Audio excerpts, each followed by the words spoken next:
Welcome back to the big board. Let's get it on like Donkey Kong. TBL, the Blitzkrieg Legend, Multi-Man Publishing, the OCS system, there's another acronym for you. Yeah, Operational Combat System.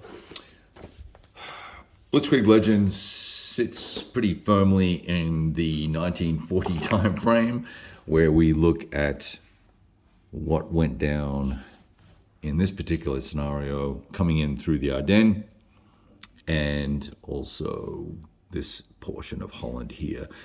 If you go look at my prior video on this topic, video number 1, scenario 6.4, you'll see other red arrows of where I thought I would be maneuvering and doing things and having activities, and we were going to follow 7th Panzer and see what happened.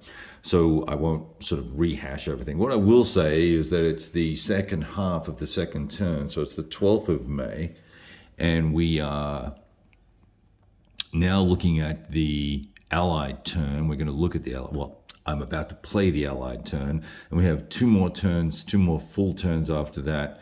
And really, I can probably tell you right now that the success criteria for the Germans is not going to be met unless some awesome things happen. And there's a couple of reasons why, but we might get to that in a minute. Let's just focus on what went down. So the interesting thing was with these attacks that went in through here with 7th Panzer, it took more than one hip shoot to DG or disrupt defending units in this area. And then in the Allied turn, French artillery DG'd the 7th Armored Division, right? I had a lot of those guys stacked together because I had them in move mode, and then we're getting ready to go the next turn, and the French pushed up a unit. I forget which one it was now, but pushed a unit up somewhere, maybe this guy. We got a DG on the enemy. It was a really tough roll because it wasn't a full strength unit either. So that just kind of foobarred the 7th and what they were going to do, and they were already looking like they were going to be in a little bit of trouble anyway. 5th had the same problem. 5th got DG'd as well. Not these two guys, but this stack here did. And I had one more stack over here for the 3rd Panzer. Oh, let me just cruise over here. Sorry about that. 3rd Panzer here was also DG'd. So 3 out of the 4 divisions on the board ended up with a disrupted marker on them, disorganized marker on them, and it just made life a little tough in the top of the second turn.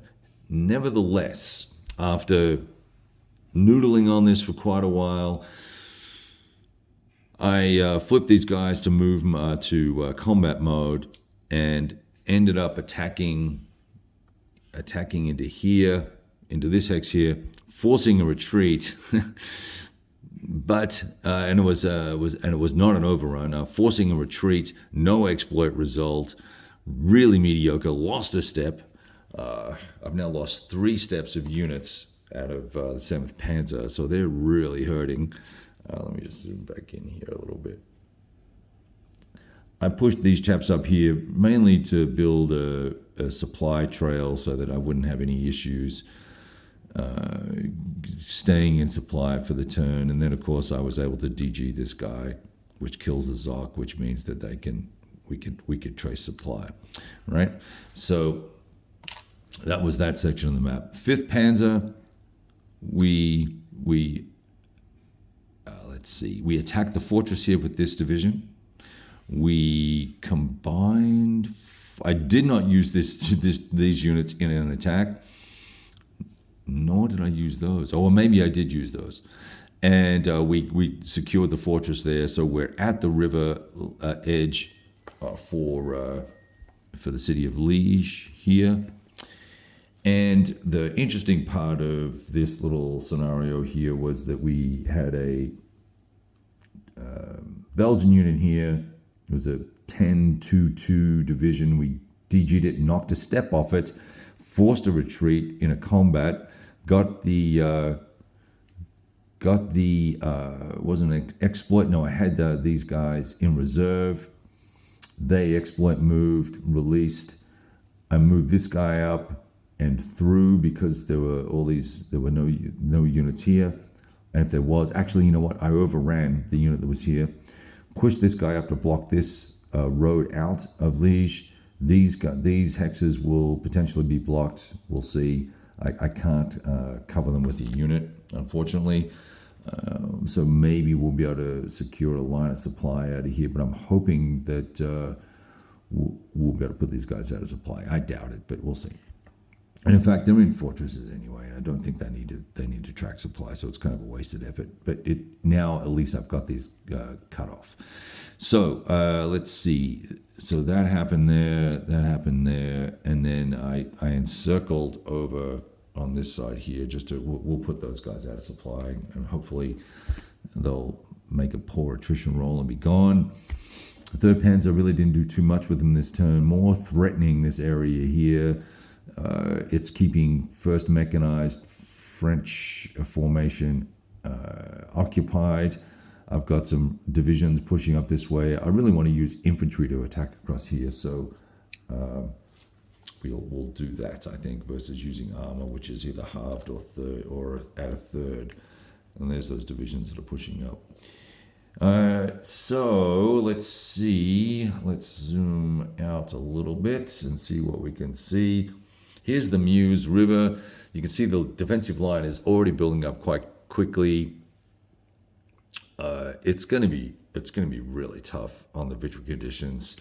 I need to get guys across the Meuse. I need to capture cities. And I need to exit units off the map, off this map here. I've got this just laid out because I was looking at Rommel's path through the other areas there and where he went. But the French have got 2 full divisions of mechanized units just hanging out, waiting. They haven't moved. They're waiting to see where the main thrust is going to be. And then they're going to look for an opportunity to counterattack as aggressively as possible, possibly in through here. If I could cut this road and rail line here, that will cause problems for particularly this hex here.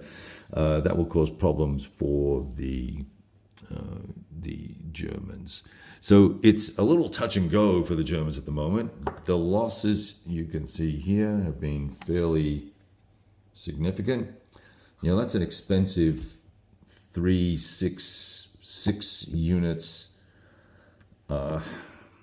for a handful of artillery and a couple of crappy chasseurs or whatever they may be, the Dutch cav units. So nothing really awesome, but we've taken some terrain, so we've got to sort of balance the cost of that off.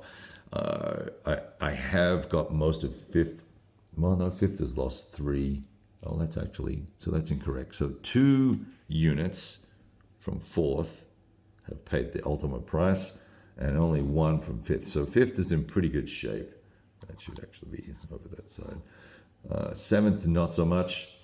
And, based on historical writing and reading that I've done on Rommel's advance, they took quite heavy losses. They didn't lose too many vehicles. A lot were lost more to breakdowns and things like that than they were for actual AT damage. A lot of infantry losses.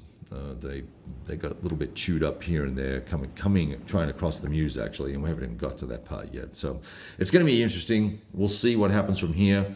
Probably one more video at the end of the next turn, at which point that'll leave one turn, and that'll help me decide, depending on who gets initiative, whether or not we play that last turn out. There's no point messing around if we're not going to make even the bare minimum of victory requirements for the scenario. But nice puzzles to be solved here.